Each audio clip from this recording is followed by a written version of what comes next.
আসসালামু আলাইকুম, আইনি পরামর্শ চ্যানেলে আপনাকে স্বাগত। আজকের আলোচনার বিষয় মেডিকেল নেগলিজেন্স বা অবহেলাজনিত বা ভুল চিকিৎসার কারণে যদি কোনো রোগীর মৃত্যু ঘটে বাংলাদেশে প্রচলিত আইনে এর কি প্রতিকার আছে।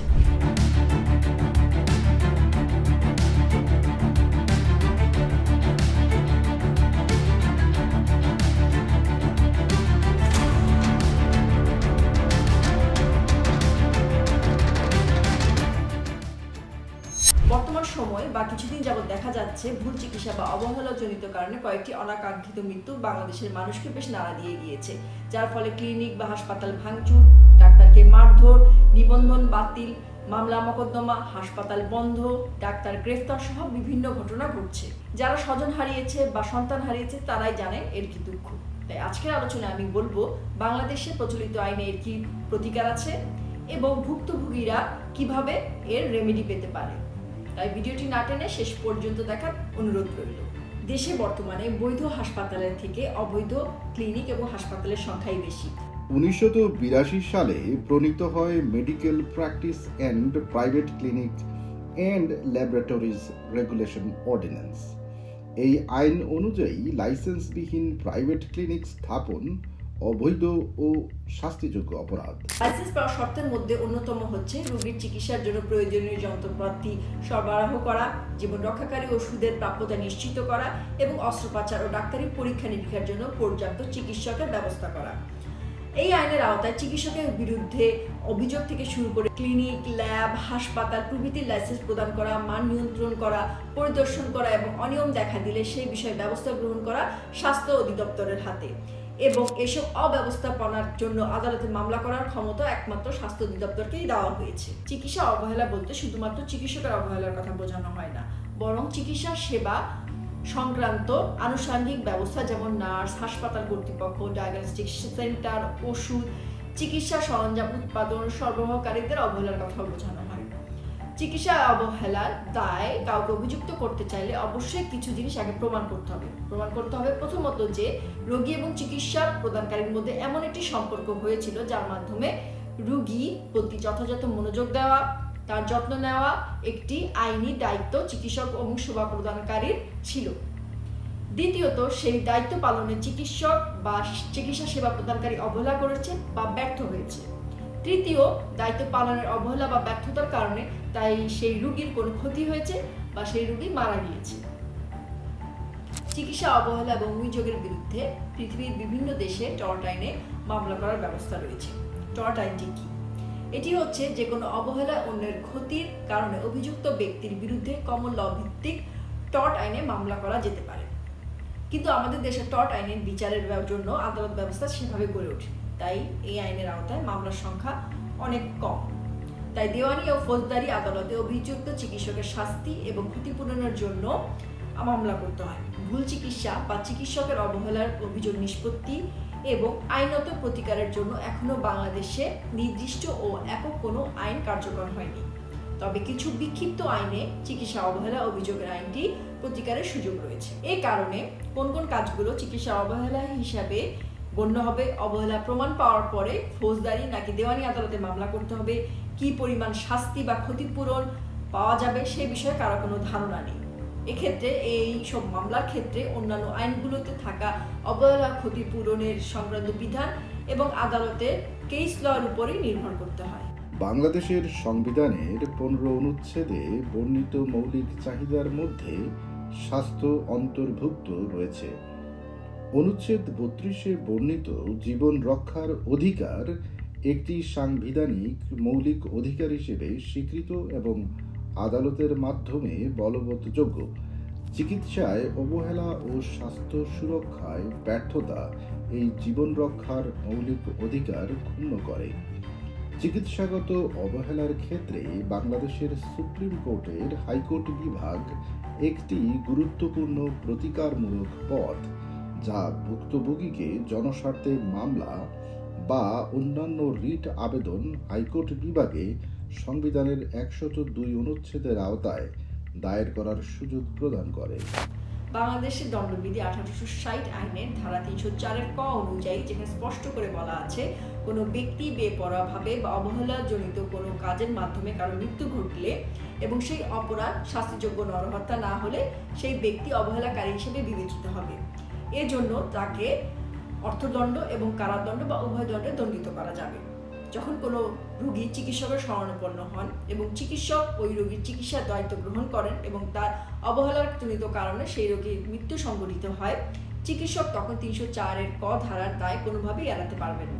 এছাড়া 1860 সালের দণ্ডবিধির 336, 337 এবং 338 ধারাগুলো ডাক্তারি অবহেলা সংক্রান্ত অপরাধ প্রতিকারের ক্ষেত্রে সামঞ্জস্যপূর্ণ। 336 ধারা মোতাবেক অন্য কারো জীবন বা নিরাপত্তা বিঘ্নিত হয় এমন কার্য, 337 ধারা মোতাবেক অন্য কারো জীবন বা নিরাপত্তা বিঘ্নিত করে আঘাত করা এবং 338 ধারা মোতাবেক অন্য কারো জীবন বা নিরাপত্তা বিঘ্নিত করে মারাত্মক আঘাত করা। 1908 সালের দেওয়ানি কার্যবিধির 19 ধারা অনুসারে কারো অবহেলাজনিত কাজের ফলে ক্ষতিগ্রস্ত হলে সংক্ষুব্ধ ব্যক্তি স্থানীয় দেওয়ানি আদালতে ক্ষতিপূরণ চেয়ে দেওয়ানি মামলা করতে পারবেন। সিভিল দায় বা চুক্তির লঙ্ঘন অনুযায়ী চিকিৎসার সেবা একটি চুক্তি হিসেবে গণ্য হতে পারে। সুতরাং যদি চিকিৎসকের পক্ষ থেকে কোনো অবহেলা ঘটে তবে তা চুক্তির লঙ্ঘন হিসেবে বিবেচিত হতে পারে।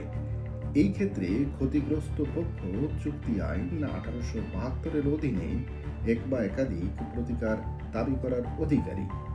ভোক্তা অধিকার সংরক্ষণ আইন 2009 অনুসারে যখন কোনো রোগী ফির বিনিময়ে ডাক্তার, হাসপাতাল বা ডায়াগনস্টিক সেন্টার থেকে সেবা গ্রহণ করে তখন তিনি ভোক্তা হিসেবে বিবেচিত হবেন এবং চিকিৎসা সংক্রান্ত অবহেলার শিকার হলে ভোক্তা অধিকার আইনে ক্ষতিপূরণ চেয়ে তিনি অভিযোগ দাখিল করতে পারেন। এই আইনের 52 ধারা অনুযায়ী যদি কোনো ব্যক্তি সেবা গ্রহীতার জীবন বা নিরাপত্তার জন্য ক্ষতিকারক কোনো কাজ করে তাহলে তাকে অর্থদণ্ড, কারাদণ্ড উভয় দণ্ডে দণ্ডিত করা যাবে। আবার এই আইনে 53 ধারা অনুযায়ী যদি কোনো সেবা প্রদানকারী অবহেলা বা অজ্ঞতার কোনো সেবা গ্রহণকারীর আর্থিক, স্বাস্থ্যগত বা জীবনের ক্ষতি সাধন হয় তবে তিনিও এই ধরনের শাস্তি পেয়ে থাকবেন। এছাড়া এই আইনের 45 ধারা অনুযায়ী কেউ যদি টাকার বিনিময়ে প্রতিজ্ঞাবদ্ধ হয় সেবা প্রদান করার জন্য এবং তিনি পরবর্তীতে সেবা প্রদান না করে সেক্ষেত্রেও তিনি কারাদণ্ড, অর্থদণ্ড এবং উভয় দণ্ডে দণ্ডিত হবেন। এছাড়া হাসপাতাল কর্তৃপক্ষ বা ডায়াগনস্টিক সেন্টার যদি রোগ নির্ণয়ে ভুল বা অবহেলা করে ফলে রোগী ক্ষতিগ্রস্ত হয় কিংবা যদি সেবা প্রদানের ক্ষেত্রে অতিরিক্ত অর্থ দাবি করে তবে এই আইন অনুযায়ী অভিযোগকারী অভিযোগ প্রমাণিত হলে আদায়কৃত জরিমানার 25% অর্থ ক্ষতিপূরণ হিসেবে প্রাপ্য হবে। বাংলাদেশ মেডিকেল ও ডেন্টাল কাউন্সিল আইন 2010 এবং পেশাগত আচরণ বিধি 2014 প্রণয়ন করা হয় চিকিৎসা পেশায় শৃঙ্খলা ও মান বজায় রাখার লক্ষ্যে। এছাড়া ধারা 5-22 অনুযায়ী কাউন্সিল 2014 সালে স্বীকৃত চিকিৎসক ও স্বীকৃত দন্ত চিকিৎসকদের জন্য অনুসরণীয় পেশাগত আচরণের মান ও সংশ্লিষ্ট নীতি নির্ধারণ সংক্রান্ত একটি বিধি প্রণয়ন করে। এই বিধিটি ডাক্তারদের আচরণ বিধি বা কোড অফ কন্ডাক্ট নামে পরিচিত। চিকিৎসা সেবায় অবহেলা রোধে এই আচরণ বিধিতে উল্লিখিত বিভিন্ন বিধান মেনে চলার জন্য চিকিৎসকদের নির্দেশনা দেওয়া হয়েছে। এছাড়া এই আইন অনুসারে প্রতিষ্ঠিত হয়েছে Bangladesh medical and dental council বা বিএমডিসি। কোনো চিকিৎসকের বা স্বাস্থ্যসেবা বিষয়ক প্রতিষ্ঠানের অবহেলার বিষয়ে আনুষ্ঠানিকভাবে ঢাকায় অবস্থিত বিএমডিসিতে অভিযোগ করা যায়। মেডিকেল ও ডেন্টাল কাউন্সিল আইন 2010-এর ধারা 23 অনুসারে অভিযোগ প্রমাণিত হলে অভিযুক্ত চিকিৎসকের নিবন্ধন বাতিল করার ক্ষমতা বিএমডিসির রয়েছে। তবে বেশিরভাগ ক্ষেত্রে ভুক্তভোগীরা বিএমডিসির এই প্রক্রিয়া জানে না বা এর মধ্য দিয়ে যেতে চায় না। এছাড়া স্বাস্থ্যসেবা ও সুরক্ষা আইন 2023 নামের একটি আইনের খসড়া করেছে স্বাস্থ্য মন্ত্রণালয়, তবে এটি এখনো আইনে পরিণত হয়নি। এই খসড়াতে চিকিৎসা অবহেলাজনিত কারণে রোগীর মৃত্যু হলে ফৌজদারি আইনে বিচার এবং আদালত কর্তৃক নির্ধারিত ক্ষতিপূরণ আদায়ের কথা বলা হয়েছে। এতে হাসপাতাল বা প্রতিষ্ঠান এবং চিকিৎসা প্রদানকারী ব্যক্তির বিরুদ্ধে অবহেলাজনিত অপরাধের কথা উল্লেখ করা হয়েছে।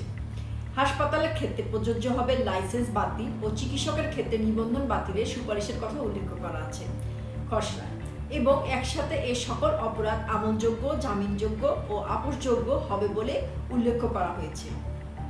চিকিৎসার ক্ষেত্রে অবহেলা নিরসনের জন্য কিছু পদক্ষেপ গ্রহণ করা যেতে পারে, যেমন চিকিৎসা কেন্দ্রের মান বৃদ্ধি করা, চিকিৎসা ক্ষেত্রে স্বচ্ছতা নিশ্চিত করা, চিকিৎসকের জবাবদিহিতার ব্যবস্থা করা এবং এই বিষয়ে তাদেরকে ট্রেনিং প্রদান করা এবং রোগীদেরকে তাদের অধিকার সম্পর্কে সচেতন করা। সেবাদান অবহেলার ক্ষেত্রে যথোপযুক্ত আইন প্রণয়ন ও তার প্রয়োগ, ক্ষতিগ্রস্ত রোগীদের ক্ষতিপূরণের ব্যবস্থা। যদি সঠিকভাবে চিকিৎসক এবং নার্সদেরকে প্রশিক্ষণ দেওয়া যেতে পারে, সেক্ষেত্রে অবহেলাজনিত কারণে প্রতি বছর যে সকল মৃত্যু ঘটে তা 50% কমে যাবে এরকম আশা রাখা যায়।